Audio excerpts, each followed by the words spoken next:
organiser cette semaine de l'international. Soyez à toutes et à tous les bienvenus. Pour ceux qui ne me connaissent pas, je suis donc Alexandre Rizocourt, ancien MATC, et j'habite actuellement au Brésil. Donc je vous parle en ce moment en direct de São Paulo. Et j'aimerais du coup vous raconter un petit peu comment je suis arrivé ici à São Paulo, quel a été mon parcours. L'idée, c'est de pouvoir vous inspirer dans un premier temps et également vous donner des bonnes informations, hein, vous donner des tips, des dicas, comme on dirait ici au Brésil. Alors, j'ai fait énormément de présentations pendant cette année, l'année qui vient de s'écouler par rapport à mon entreprise. Et ce que j'aime bien, c'est quand les gens interviennent, quand ils veulent. Donc, n'hésitez pas à me couper en plein milieu de l'intervention. N'hésitez pas à me poser des questions. Bien au contraire, faisons quelque chose de dynamique. Si vous ne me coupez pas, écoutez, c'est que du coup, je suis complet, donc tant mieux. Mais surtout, si vous avez un doute à un moment donné, je suis à votre disposition. Alors, ce que je vais faire, c'est que je vais déjà partager ma présentation que voici. Donc, tout le monde peut voir ma présentation. Si au moins une personne pouvait me dire qu'il la voyait, ce serait top. Et comme ça, oui, je sais. Oui. Ok. Super. Merci beaucoup. Alors, du coup, on y va. Je vais vous présenter rapidement ce dont j'ai pensé, les points que j'aimerais aborder aujourd'hui. Tout d'abord, vous parler un peu de mon parcours universitaire et professionnel pour que vous puissiez vous identifier peut-être sur certains points, que vous puissiez faire une relation entre votre parcours personnel et ce que vous voulez faire. Petit 2, je vous parlerai du truc à avoir. Ce que je pense personnellement au fond de moi, ce qu'il faut avoir pour pouvoir se lancer dans à l'étranger, pour partir. Et donc, après avoir le petit truc, il faut trouver son lieu d'expatriation, qui sera mon troisième point. Et enfin, j'aborderai, pour terminer cette conférence, comment sauter le pas, ainsi que tous mes petits conseils, tout ce que j'ai fait personnellement, tout ce que j'aurais dû faire, ce que j'aurais pu faire, et que l'on apprend bien entendu, avec l'expérience. Alors, on va commencer avec mon parcours universitaire et mon parcours professionnel. Alors tout d'abord, pour ceux qui viennent d'arriver, donc je suis un ancien de chez MATC et j'ai fait toutes mes études, on va dire jusqu'au bac, dans la ville de Chaumont en Haute-Marne. Je ne sais pas s'il y a des gens de Haute-Marne ici qui nous écoutent. On va dire département extrêmement rural, qui au départ ne me présageait pas un futur dans une ville comme São Paulo qui a plus de 22 millions d'habitants, 5e plus grande ville du monde. Mais dans une certaine manière, c'est peut-être ce qui a fait que j'ai voulu voir autre chose et m'éloigner un petit peu de ce côté bien tranquille de la Haute-Marne, magnifique bien entendu, mais bien tranquille. Et après mon bac, du coup, je suis passé par le lycée Carnot à Dijon pour faire maths-sup, maths-p. Vous allez me dire, mais pourquoi le lien entre maths-sup, maths-p et MATC? Il n'y en a pas. En fait, je voulais être pilote de ligne et il faut, pour être pilote de ligne, passer par maths-sup, maths-p.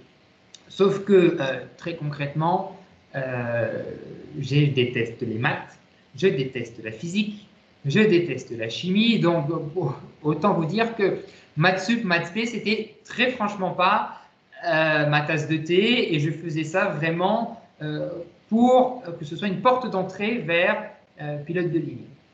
Pilote de ligne, il y a plusieurs études, notamment une étude française, diplôme français qui est l'ENAC à Toulouse, qui est gratuit, mais c'est très difficile d'y rentrer. La première année où j'ai fait le concours, ils accueillaient jusqu'à 80 personnes par diplôme, par année. Et il y a eu la crise économique de 2007 qui a fait que ça a chuté à 20 personnes. Donc, le niveau du concours a énormément augmenté. Et très concrètement, ça c'était ma tête le matin quand je me levais ou quand j'étais en cours. Parce que je voulais pas être ingénieur, parce que ça ne m'intéressait pas. Et j'avais qu'une envie, c'était de voyager, c'était de faire des études qui m'intéressaient. Alors, j'ai quitté Maths-P au mois de septembre directement à la rentrée. Je suis parti et je suis allé en licence langue étrangère appliquée, LEA.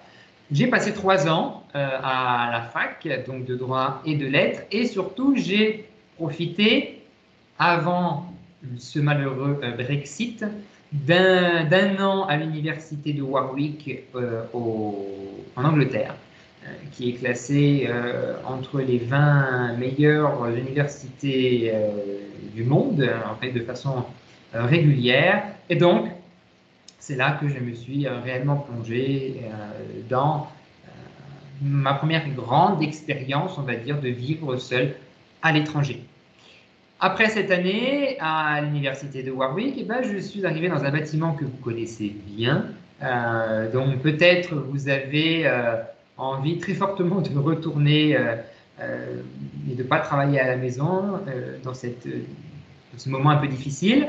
Donc, je suis rentré à l'IAE en MATC où j'ai passé 2 ans de mes études, de ce master qui m'a énormément formé, qui m'a énormément aidé dans ma vie de tous les jours. Encore aujourd'hui, ces études m'ont énormément apporté. Je souhaitais travailler dans le tourisme, mais je ne savais pas dans quoi. Et en fait, je me suis découvert une grosse passion pour l'hôtellerie. Donc, j'ai commencé à travailler dans l'hôtellerie, mais je pense que l'hôtellerie est un seul acteur du tourisme. Et le fait de pouvoir connaître un petit peu tous les autres acteurs qui sont autour, qui travaillent autour d'un hôtel, comme Office du tourisme, comme les comités régionaux de tourisme, des musées, toutes les institutions, les festivals par exemple également, ont un impact sur l'hôtellerie et travaillent en lien étroit avec l'hôtellerie. Et c'est ce que m'a permis le master à l'IAE. Mais je pense que c'est aussi valide, ce fait d'ouvrir ces horizons, c'est valide aussi pour les autres, pour les autres masters. C'est vraiment pas trop fermé avec des œillères, hein. On s'ouvre plus d'horizons. Donc j'ai fait 2 ans et c'est à partir de là que j'ai commencé en fait mon parcours professionnel. J'ai fait mon stage à l'hôtel Champs-Élysées Plaza, qui est un hôtel qui se situe à côté des Champs-Élysées, hôtel 5 étoiles dans le 8e arrondissement de Paris, donc quelque chose d'un peu chic, 35 chambres uniquement, et c'est ici que j'ai eu le goût de l'hôtellerie de luxe. Et j'ai fait mon alternance à l'hôtel Maison Philippe Lebon, qui se trouve au centre-ville de Dijon. Et donc, cette alternance a débouché sur un CDI. J'ai travaillé pendant 4 ans à l'hôtel Philippe Lebon et j'ai grimpé les échelons au fur et à mesure. J'étais assistant marketing, ensuite je suis passé assistant marketing et commercial jusqu'à arriver à être directeur des ventes de l'établissement. Sauf que voilà, 5 ans se sont passés depuis le début de mon master, depuis le début de ma carrière professionnelle également, parce que réellement le master permet est de plus en plus une voie professionnalisante, et c'est ça qui est extrêmement intéressant aussi bien pour le CV, pour les employeurs et pour nous-mêmes. Et au bout de ce moment-là, j'ai dit, vous savez quoi, j'ai envie de mettre une pause. Mais quelle pause exactement? En fait, je voulais mettre une pause à mon parcours professionnel en France. J'avais envie de faire d'autres choses, de découvrir d'autres choses. Et c'est à ce moment-là où, en fait, je vais passer sur mon deuxième point, qui est le truc à avoir. Au moment où je me suis dit, voilà, qu'est-ce que je veux faire, vers quoi je veux me lancer, j'avais ce petit truc au fond de moi qui a fait que mon départ de la France a été un succès. Alors, le truc à avoir, finalement, il est relativement simple. Ça se dit Wanderlust en anglais, et en fait, c'est la bougeotte. Concrètement, il faut avoir la bougeotte, il faut avoir l'envie de voyager, l'envie de découvrir sans a priori, puisque le fait de déménager dans un pays, c'est pas le pays qui va s'adapter, mais c'est la personne qui va devoir s'adapter au pays. Il faut se dire toujours, ah, j'aimerais découvrir d'autres choses, j'aimerais apprendre d'autres façons de travailler, par exemple, d'autres façons de vivre, il faut avoir cette soif d'apprendre également, en plus de la bougeotte, bien entendu. De mon côté personnel, au moment où j'ai décidé de partir au Brésil, j'avais déjà visité plus de 25 pays. Et ça, donc j'avais 25 ans. Plus de 25 pays étrangers quand j'ai déménagé. Et ça a été une vraie aide dans ce déménagement. Donc, ce que je pourrais vous dire, c'est que voilà, si vous avez l'habitude de voyager, que ce soit avec vous, avec votre famille, vous seul ou avec vos parents, c'est de prendre les choses en main et vous dites, bon, on va voyager à l'étranger, d'accord, très bien, mais je m'organise, je me charge de tout. Je me charge du budget, je me charge de la recherche des vols, de l'hébergement, je vais me renseigner, c'est moi qui vais organiser. Et ça va vous apprendre énormément de choses. Vous allez commencer à connaître un petit peu plus, voilà, à savoir quels sont les meilleurs sites, que ce soit aussi bien en termes d'information de visa, de vol, d'hébergement, de vie locale. Et donc ça, c'est une énorme recommandation que je vous donne, et c'est quelque chose qui aide vraiment, vraiment beaucoup. Et donc, on va passer à mon troisième point, qui est le moment où il faut trouver son lieu d'expatriation. Alors, trouver son lieu d'expatriation, c'est pas évident. Et en fait, il y a 4 points principaux pour trouver son lieu d'expatriation. Je ne sais pas s'il y a des personnes qui ont déjà l'envie de s'expatrier, qui ont déjà choisi un pays, mais grosso modo, voilà. Ça, c'est mon lieu d'expatriation. C'est là où je suis actuellement. C'est à peu près la vue que je peux avoir de mon appartement actuellement, qui est donc la ville de São Paulo. Mais choisir que ce soit une ville, une grosse ville, la campagne, bref, il faut vraiment être décidé à y voyager. Alors, 4 points principaux pour pouvoir choisir au mieux son lieu d'expatriation.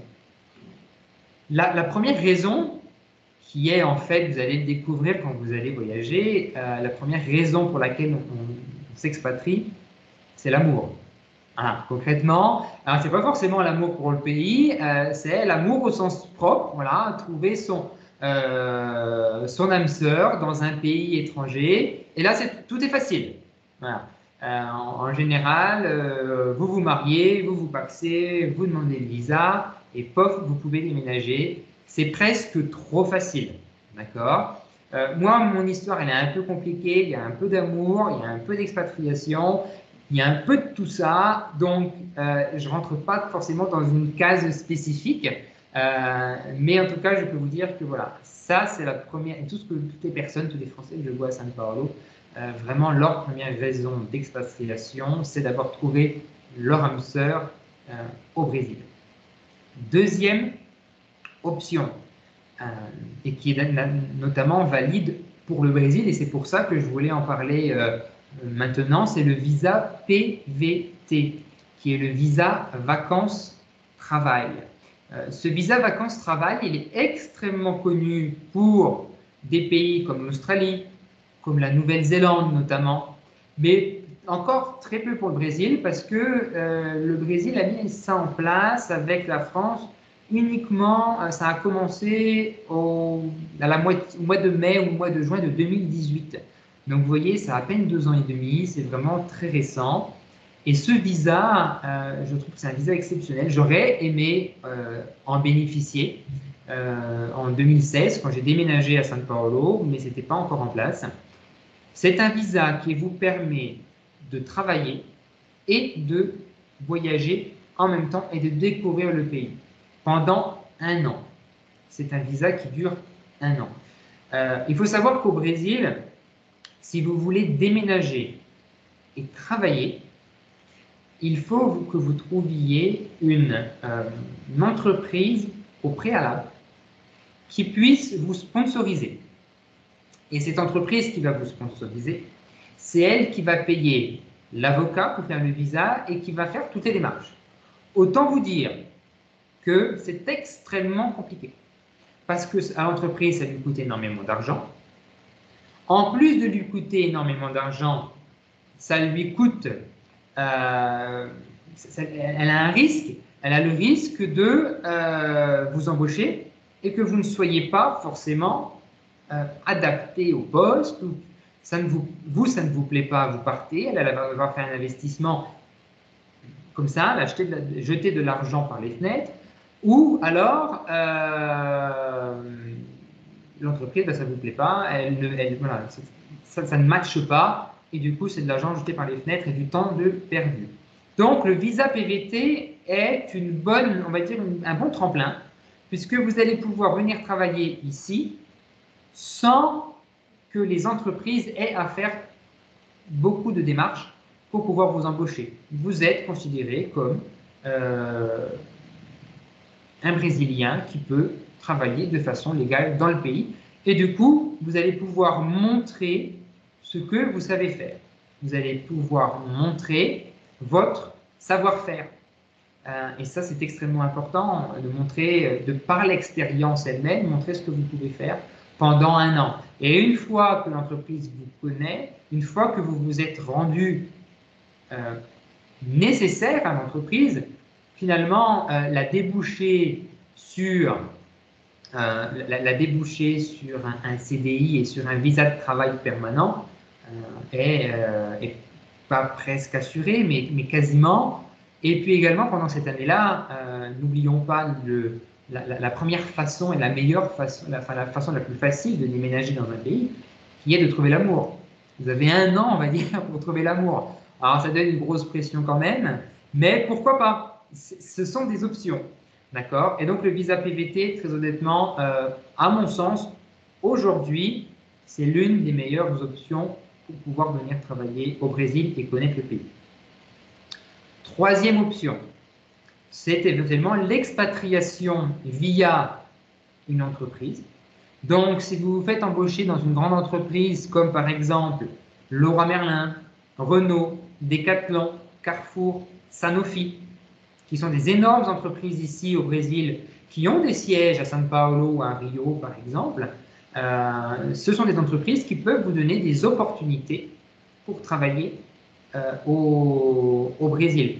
Accor également, hein, l'entreprise Accor pour laquelle j'ai travaillé ici, a son siège qui d'ailleurs, je le vois ici depuis la fenêtre, son siège en Amérique du Sud est juste ici à côté de mon appartement. Et il y a énormément de Français, bien entendu, qui y travaillent.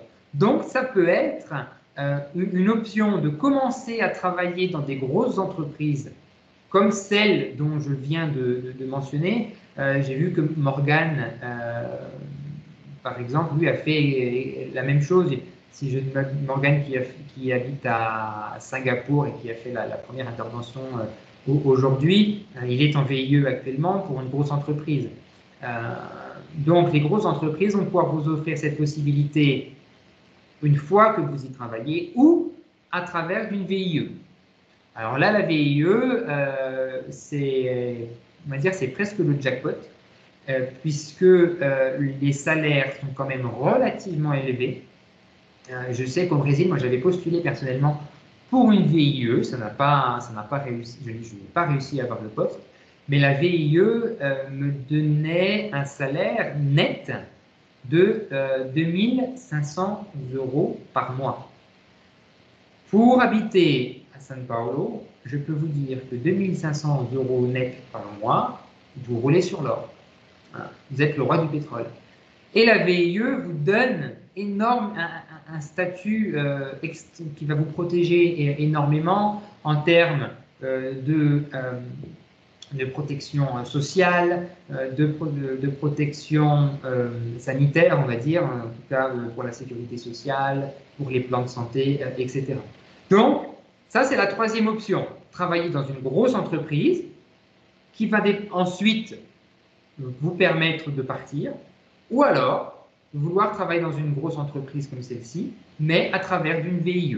Et il y a un site de Business France qui d'ailleurs est dédié à ces offres de VIE.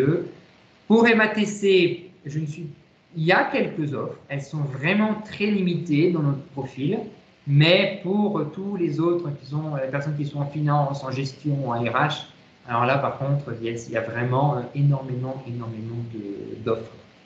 Donc ça, ce sont, on va dire, ce sont les trois options que je vois actuellement pour pouvoir déménager de la meilleure façon qui soit. Et bien entendu, pour trouver son lieu d'expatriation, il faut déjà avoir une attirance pour le pays. Et je recommande énormément de commencer à chercher à s'informer sur le pays. Encore mieux de venir visiter le pays en vacances, au moins une fois avant de s'expatrier. Puisque je connais personnellement énormément de personnes qui se sont expatriées dans le monde entier et qui m'ont dit « je n'aurais jamais imaginé être dans cette ville-là ou dans ce pays-là, ça ne me plaît pas du tout ». Donc je pense qu'il faut faire une recherche au préalable pour que ce soit un succès. Et en plus du pays, rechercher sa ville. D'accord ? Par exemple, j'habite actuellement à São Paulo. La première fois que je suis arrivé à São Paulo, je me suis dit, c'est même pas possible, je n'habiterai jamais ici. J'ai passé 15 jours à São Paulo et je me suis dit, bah si, en fait, je pense que je vais habiter ici. Et entre-temps, j'avais visité Rio. Rio qui se trouve à 45 minutes d'ici en avion. Et habiter à Rio, c'est juste, pour moi, personnellement, c'est juste pas possible. Il fait trop chaud, c'est super humide, c'est tout le temps les vacances. Donc ça, pour moi, c'est pas possible. Donc, c'est très important de pouvoir choisir au mieux son lieu d'expatriation avec toute cette petite tips, conseils que je peux vous donner. Et on va passer sur le dernier point de ma conférence, et on va dire celle qui sera la plus pratique pour vous, c'est sur sauter le pas et sur les tips qu'on peut vous donner. Je ne sais pas, peut-être faire une pause de 2 minutes pour savoir s'il y a des gens qui ont déjà des questions par rapport à tout ce dont je viens de vous parler. N'hésitez pas à me poser des questions, je vais revenir ici voir le chat éventuellement, s'il y a des gens qui ont des questions, des doutes sur ce que je viens de dire, ou c'est clair pour tout le monde. Vous pouvez écrire dans le chat, me dire que c'est OK pour vous et je continue.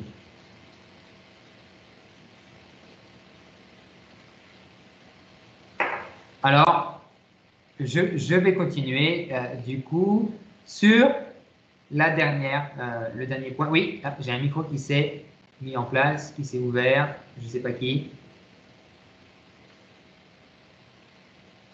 C'est tout bon, allez, on y va. Alors, sauter le pas. Sauter le pas, donc du coup, j'ai cette ligne du temps que j'ai mis en place pour vous entre le projet et la réalisation. Le projet, c'est donc faire tout ce dont j'ai parlé dans le troisième point, qui est trouver son lieu d'expatriation et se dire, voilà, j'ai envie de déménager là-bas. Ça me plaît, l'idée me plaît, j'ai bien envie d'y aller. Et donc, dans un premier temps, voici mes recommandations. Alors, mes recommandations ne sont pas forcément ce que j'ai fait. D'accord. L'idée, c'est d'apprendre de mes erreurs. Vous allez apprendre de mes erreurs et de ce que je me suis dit après coup. Punaise, j'aurais mieux plutôt fait comme ça, j'aurais dû faire comme ça, etc. Alors, tout d'abord, on va prendre le cas du Brésil, bien entendu. J'ai décidé de déménager à São Paulo. Alors, premièrement, il faut se renseigner sur toutes les démarches administratives qui sont possibles. Premièrement, à travers les consulats français et l'ambassade de France. Allez sur le site des ambassades, allez sur le site des consulats. Ça regorge de plein d'informations. Vous pouvez rentrer en contact avec eux, poser les questions que vous voulez, mais attention,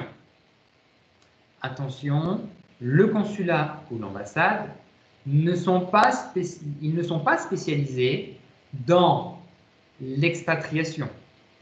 Ils sont spécialisés dans la relation que l'expatrié va avoir avec la métropole. D'accord? Donc, l'idée avec eux, c'est plutôt de se poser la question, où puis-je trouver un consulat?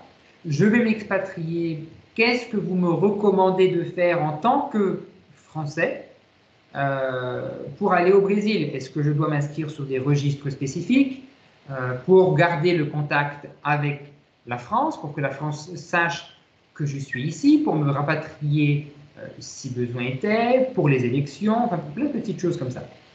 Et donc, j'ai mis consulat avec un S, puisque l'ambassade, par exemple au Brésil, qui est située à Brasilia, la capitale, a des consulats, a des détachements sous forme de consulat à Rio, à São Paulo, à Fortaleza, dans le nord du Brésil, par exemple. Et chaque personne, en fonction de la région où elle habite au Brésil, mais c'est le cas, par exemple, aussi aux États-Unis, je crois que c'est le cas en Chine également, ça va être le cas en Australie, vous dépendez d'un consulat, vous ne dépendez pas forcément de l'ambassade. Et donc, l'idéal, c'est de se rapprocher du consulat dont vous dépendez. D'accord ? Ensuite, nous avons les démarches administratives. Alors, les démarches administratives, c'est là que le bas blesse, on va dire. C'est là qu'il faut être extrêmement attentif et courageux. Et je pense très honnêtement que après être passé par le Covid-19 en France, vous allez pouvoir dépasser les barrières qui vont se mettre devant vous par rapport aux démarches administratives. Très honnêtement, c'est extrêmement compliqué. Il y a énormément d'informations. Par exemple, au Brésil, il doit y avoir 5 ou 6 visas pour pouvoir déménager. Alors, vous avez le rapprochement familial, vous avez le mariage, vous avez l'expatriation, vous avez l'invitation par une entreprise, vous avez le visa investisseur, vous avez le visa vacances-travail maintenant qui est disponible, le visa diplomate, le visa business, le visa touriste, enfin bref, vous avez énormément de visas. Et il faut, je ne veux pas dire qu'il faut que vous deveniez la personne à contacter si jamais il y a un problème de visa, en ayant toutes les informations possibles et imaginables. Mais il faut passer très sincèrement des heures à éplucher tous les sites internet que vous pourrez trouver pour les visas. Parce que vous allez avoir une information qui va peut-être être périmée. Vous allez trouver des informations qui vont être différentes, qui vont être expliquées d'une façon différente.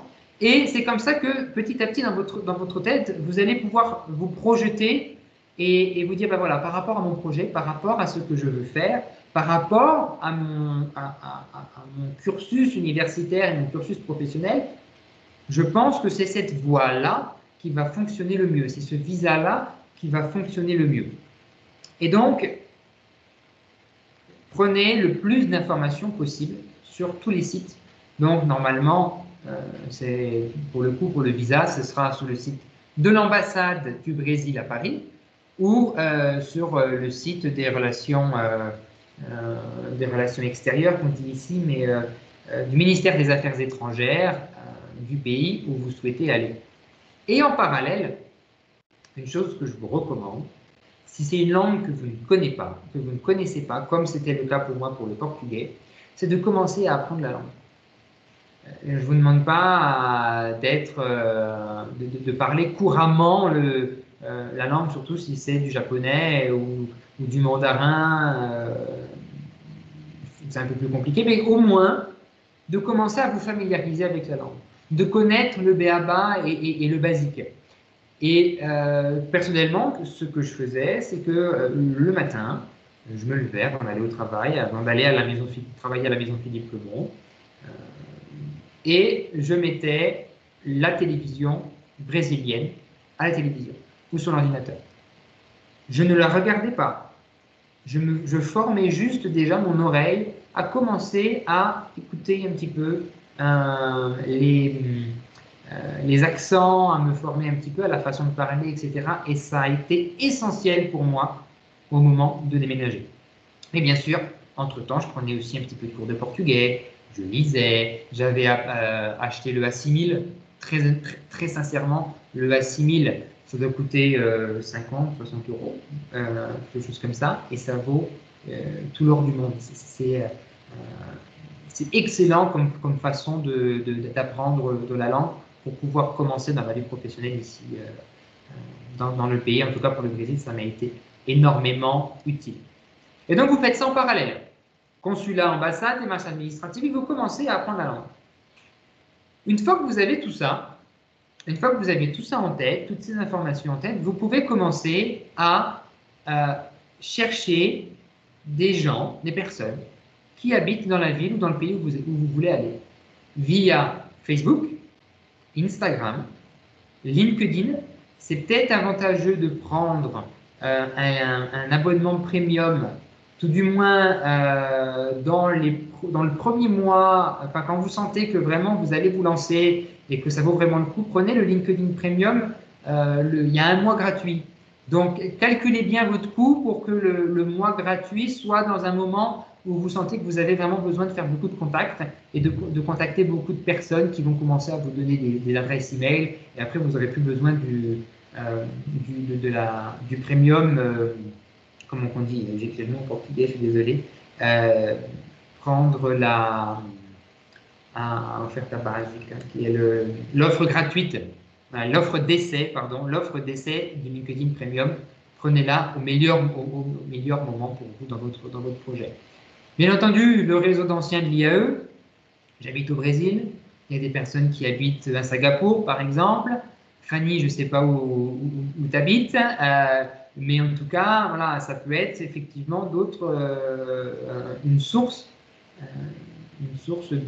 d'aide pour vous. Et des célébrités françaises.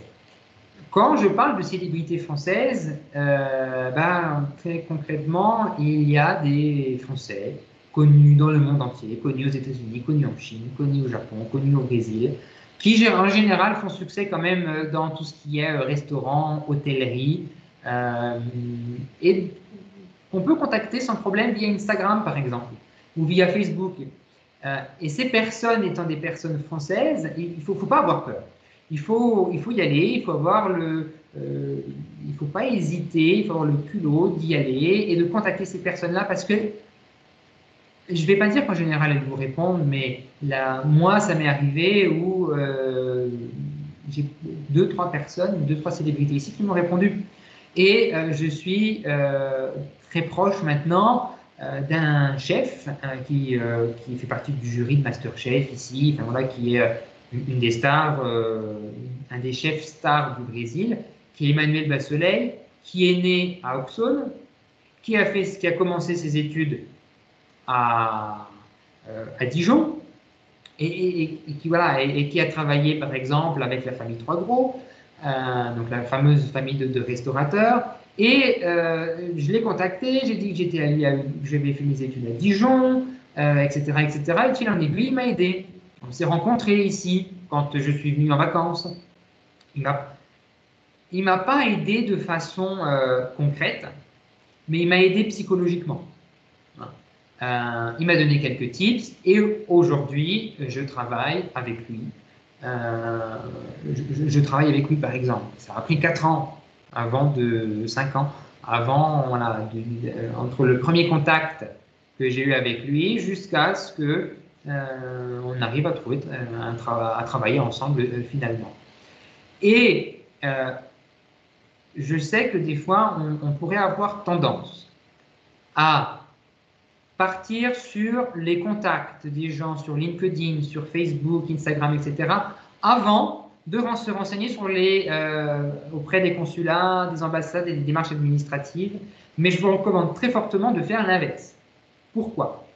Parce que on a souvent, par exemple, sur le groupe des Français, ça s'appelle les Français de São Paulo sur Facebook, il y a énormément de groupes comme ça sur Facebook, les Français à New York, le groupe des Français à New York, les Français à Singapour, les Français à Pékin, et ça, ce sont les meilleurs groupes sur lesquels il faut que vous alliez pour pouvoir vous renseigner et entrer en contact et poser des questions.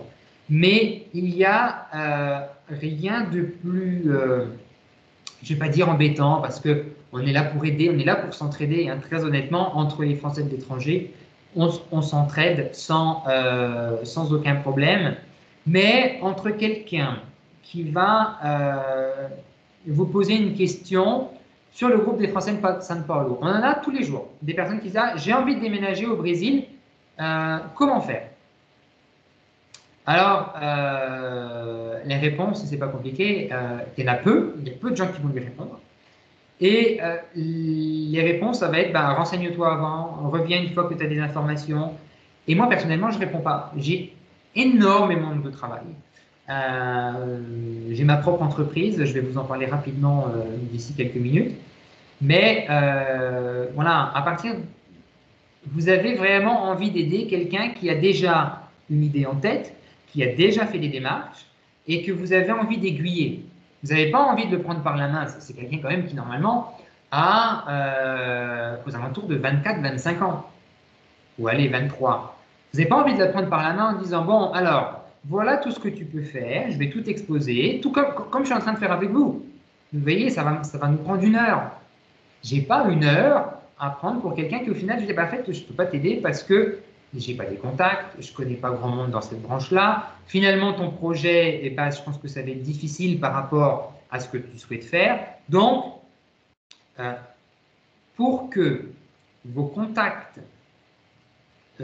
Facebook, LinkedIn, les réseaux d'anciens, etc., se fassent de façon efficace et de façon efficiente, il faut que vous ayez déjà votre projet bien en tête, avec l'idée peut-être du visa que vous pensez prendre, etc., etc. Et là, vraiment, vous allez avoir des gens qui vont vous répondre et des gens qui vont vous répondre dans votre domaine d'activité. Donc ça, c'est quelque chose que je pense primordial. Et en parallèle, comme je vous disais dans le point numéro 3, si vous avez la possibilité de venir connaître le pays pour vos vacances avant de déménager, c'est l'idéal, eh bien, ne négligez pas le pouvoir des transports. Alors, qu'est-ce que je vais dire par ça, par le pouvoir des transports? En fait, l'avion, l'aéroport, le métro, le bus, le taxi sont autant de lieux où vous pouvez discuter avec les gens. L'aéroport, au check-in ou à côté de vous, dans l'avion, vous allez forcément avoir des gens qui viennent travailler, qui viennent en vacances. D'accord? Ça, c'est pas forcément le plus intéressant, mais qui sait? Mais il y a beaucoup de gens qui viennent travailler. Alors, peut-être que la meilleure façon de rencontrer des gens qui vont travailler, c'est de prendre un billet en business. C'est peut-être pas forcément, financièrement parlant, le meilleur conseil que je vais vous donner aujourd'hui. Mais énormément d'entreprises prennent les billets de leurs collaborateurs en économique et commencez à parler avec les gens autour de vous.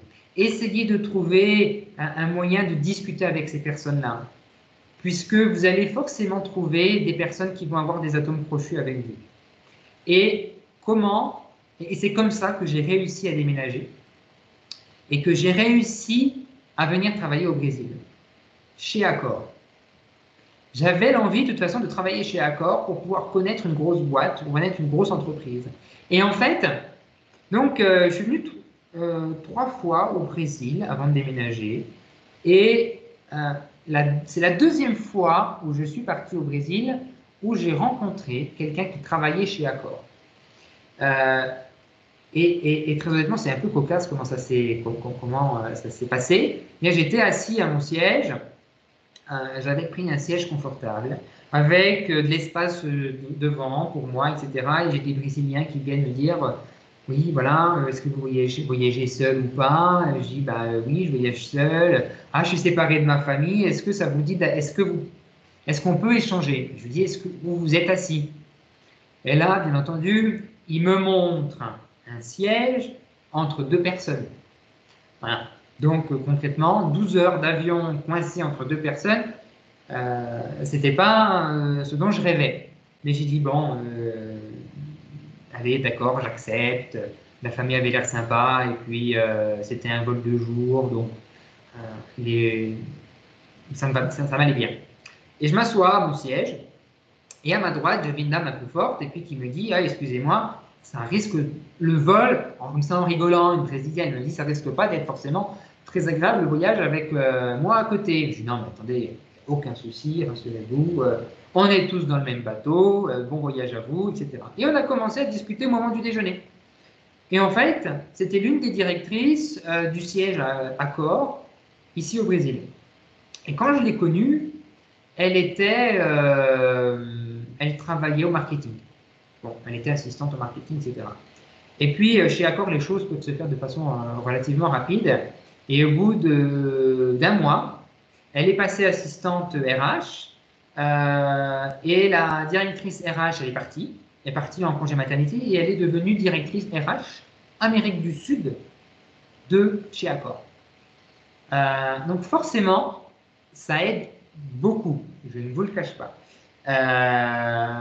Mais ça ne m'a pas aidé à décrocher le job, ça m'a juste aidé à décrocher un entretien.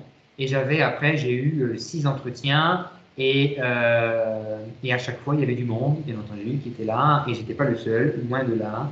Mais j'ai passé des nuits et des nuits à apprendre le portugais. J'ai fait les entretiens en ligne comme ça et je me rappelle, bref, quand j'y repense, c'est un peu fou, mais j'avais écrit tout mon entretien.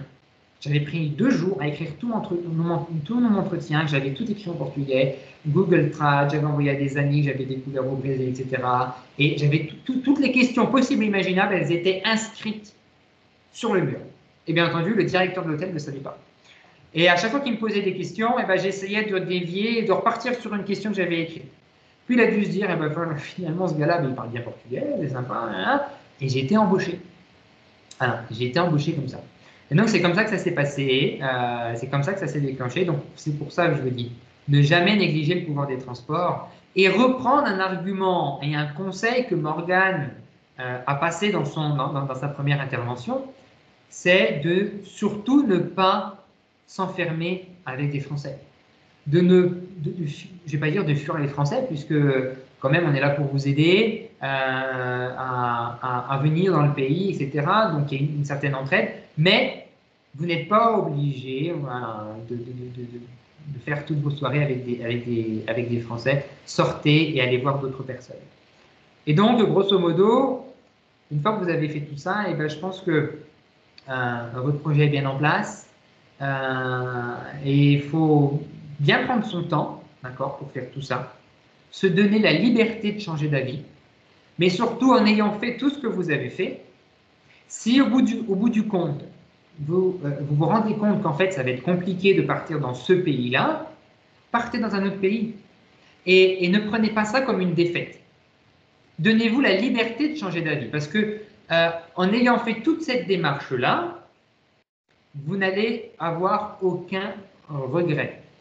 Vous pourrez vous dire, j'ai fait tout ce qui était en mon pouvoir pour pouvoir déménager dans ce pays-là. C'est pas possible, c'est pas grave. D'accord? J'ai tout étudié. Donc ça, surtout, ne pas considérer un changement de projet ou un changement de destination comme étant une défaite. Bien au contraire. Mais quand vous pouvez réaliser votre projet, je vous recommande de faire la fête. Je vous recommande de organiser une fête avec vos amis, avec votre famille pour votre départ.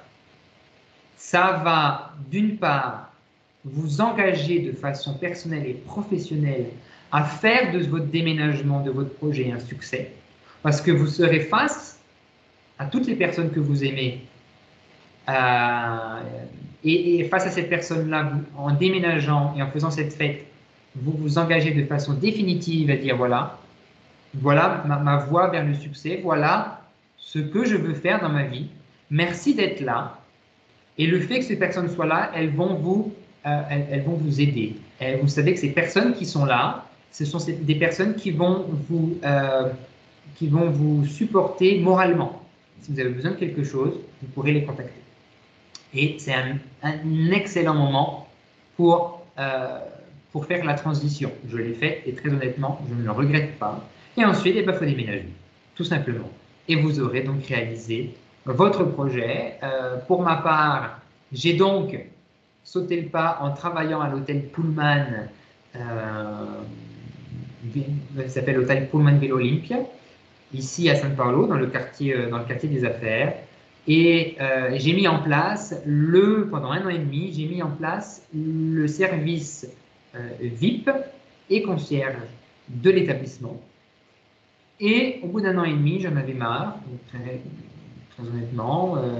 J'avais envie d'avoir ma propre entreprise et de faire. Et ça, c'est quelque chose que j'avais toujours eu, même à l'IAE, par exemple, les cours de gestion. J'adorais les cours de gestion parce que j'avais déjà mon projet de devenir chef d'entreprise. Je trouvais ça merveilleux de pouvoir comprendre comment fonctionne une entreprise, quoi faire, comment gérer et développer sa boîte.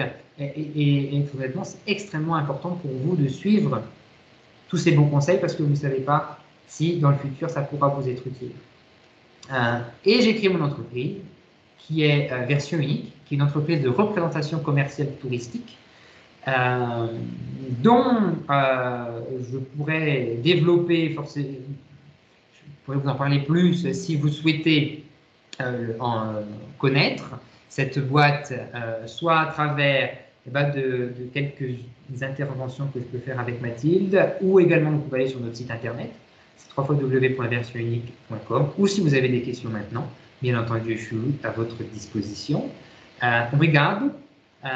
Comme on dit ici, merci de m'avoir écouté, d'avoir pris le temps de participer à cette conférence. J'espère que ça vous a plu. On a un petit moment pour les questions, des éventuelles questions. Je ne sais pas si des personnes ont des doutes par rapport à ce que j'ai dit, ont des questions. Et j'espère également vous avoir passionné aussi par ce que j'ai dit et par tous les petits conseils. Mais voilà, la route est longue, mais elle est extrêmement formatrice. Et Mathilde et tous les profs de l'IAE sont là à vos côtés pour vous aider avec ça. Merci Alexandre, merci beaucoup. J'invite les participants éventuellement à mettre leur caméra 2 petites minutes pour qu'Alexandre ait quand même quelques visages devant lui. Hein. C'est toujours cette frustration de... C'est vrai, si vous avez des questions, n'hésitez pas en effet à les poser à Alexandre. Alors, les MATC, MATE, M1, vous aurez une journée avec Alexandre au mois de mars, donc il y aura une autre possibilité d'échanger, mais je sais qu'il y en a certaines qui s'interrogent sur une année de césure à l'international, donc on est quand même dans ces problématiques, donc n'hésitez pas si vous avez des interrogations ou des compléments d'informations à demander à Alexandre à le faire dès maintenant éventuellement.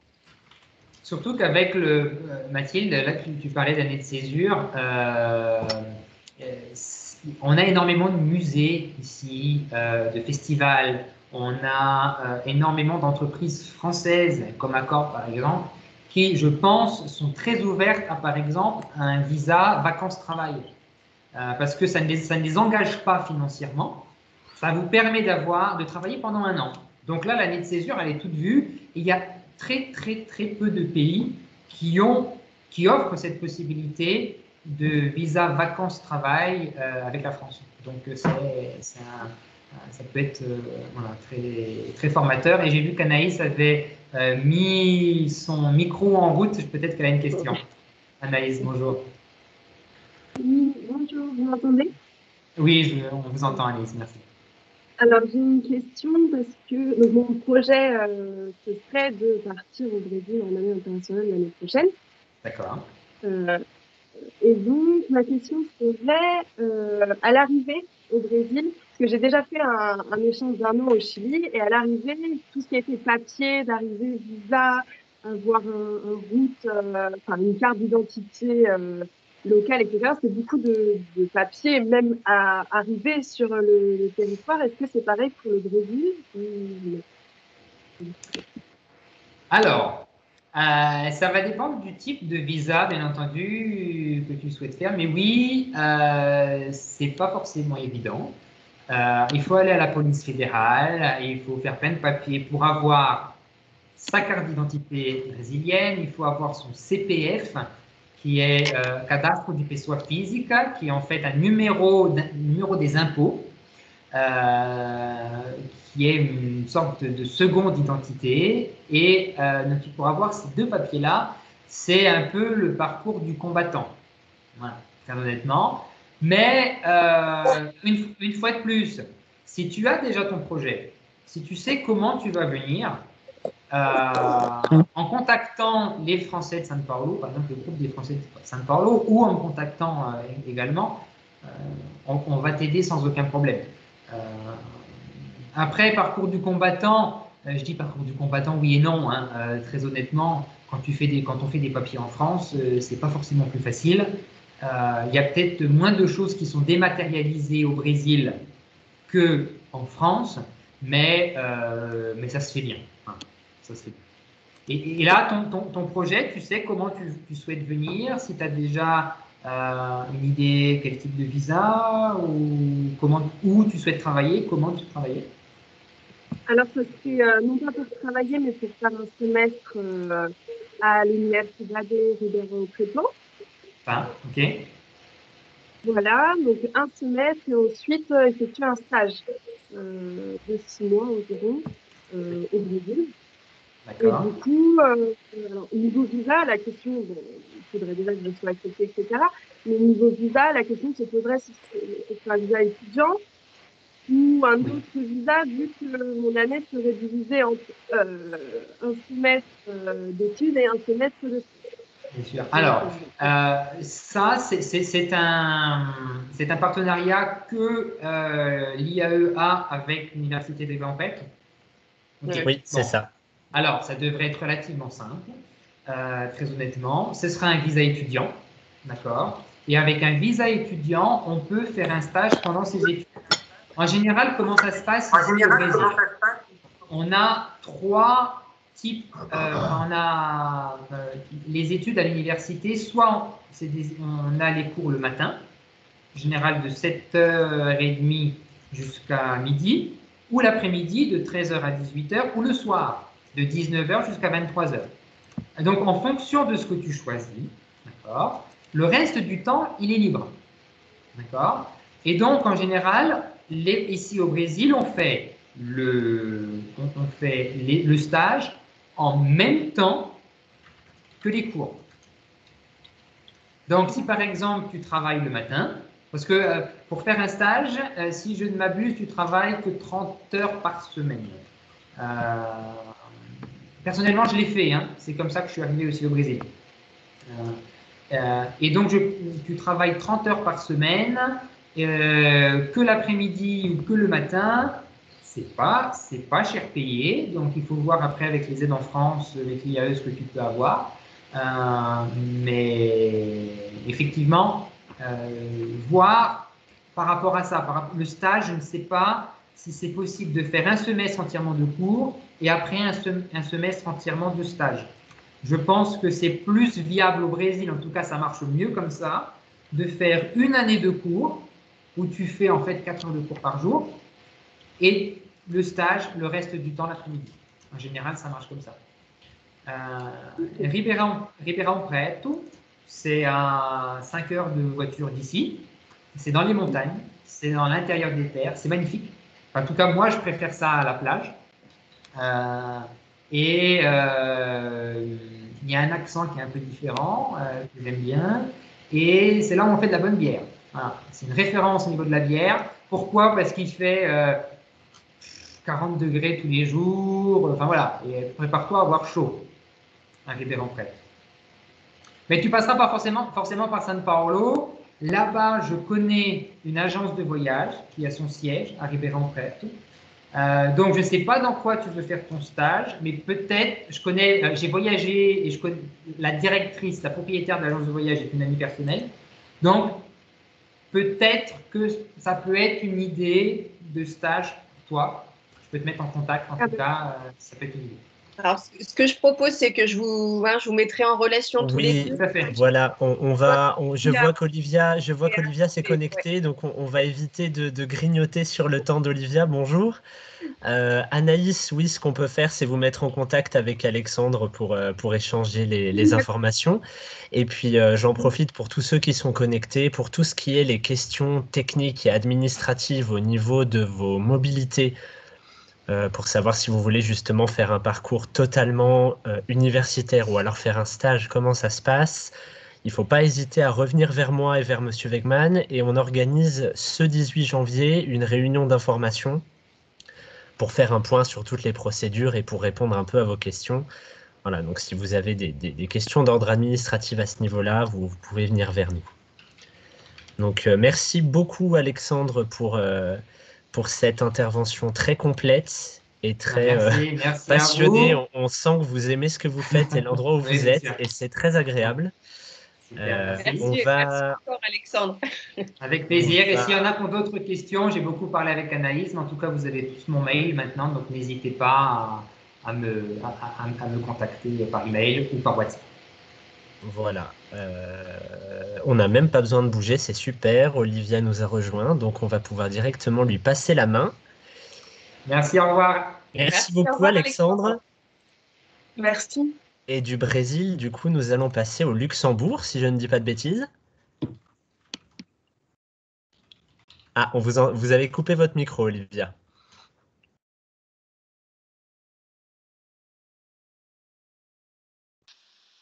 Voilà, normalement, vous m'entendez. Voilà, super. On vous entend. Impeccable. Donc oui, je disais que ça pourrait être le Luxembourg, a priori, comme pays de prédilection me concernant. Malheureusement, j'ai quitté le Luxembourg il y a presque 1 an maintenant. Mais j'y ai passé 12 ans, donc c'est pour ça qu'effectivement, je me sens bien placée pour témoigner de cette expérience et partager avec vous avez l'expertise. Voilà, c'est ça. Super.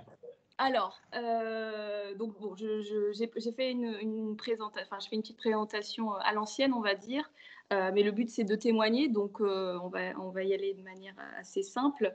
Donc déjà, je me présente effectivement, donc je m'appelle Olivia, j'ai 37 ans. Bientôt 38 cette année. Je suis mariée, j'ai un enfant. Je vis actuellement à Montréal, en fait, pour enchaîner sur l'introduction. Mon mari a été promu dans l'entreprise où on travaillait tous les deux, puisque moi j'ai quitté cette entreprise en venant ici. Et donc voilà, on a quitté le Luxembourg, probablement temporairement, puisqu'on est ici en contrat d'expatriation. Donc on a vocation à retourner au Luxembourg. Et donc, je travaille aussi dans les ressources humaines, bien évidemment, puisque je suis issue de la promo du Master 2 GRH de 2007. Et en fait, mon rôle actuel, alors je ne suis pas en activité, je n'ai pas eu l'occasion encore de retrouver un travail, mais mon rôle, c'est responsable ressources humaines ou plutôt plus précisément, de par mon parcours, partenaire d'affaires ressources humaines. Donc, c'est la personne qui, d'un point de vue RH, assiste soit un CEO, soit un directeur d'une fonction ou d'un périmètre défini sur toutes les problématiques qui relèvent du capital humain. Donc voilà, mon thème, le thème de mon intervention, c'est effectivement « Et pourquoi pas s'expatrier au Luxembourg ?» En effet, donc j'ai passé 12 ans dernièrement de ma vie au Luxembourg, de 2008 à 2020. Je suis effectivement donc partie pour raison personnelle. Au final, on a quitté Luxembourg, c'était pas prévu. On avait acheté un autre appartement sur place et cette opportunité s'est présentée et on s'est dit, voilà, c'est pour mon mari, c'était un rêve d'aller au Canada et à Montréal précisément. Donc, on s'est décidé. Je me suis dit, ça se présentera probablement pas 2 fois, donc allons-y. Alors, juste, Olivia, excusez-moi, je vous coupe. On va passer sur l'autre canal parce que je vois que beaucoup plus d'étudiants se sont connectés sur la réunion qui était planifiée. D'accord. Voilà, donc on va couper celle-ci qui était la réunion d'Alexandre et comme ça, on va démarrer l'autre. Si ça ne vous dérange pas, on va juste changer de canal et on vous reprend tout de suite. Est-ce que, du coup, moi, je me déconnecte aussi ? Voilà, vous vous déconnectez et puis on va repasser sur le lien qui était à votre nom. Ok, ça va. Merci.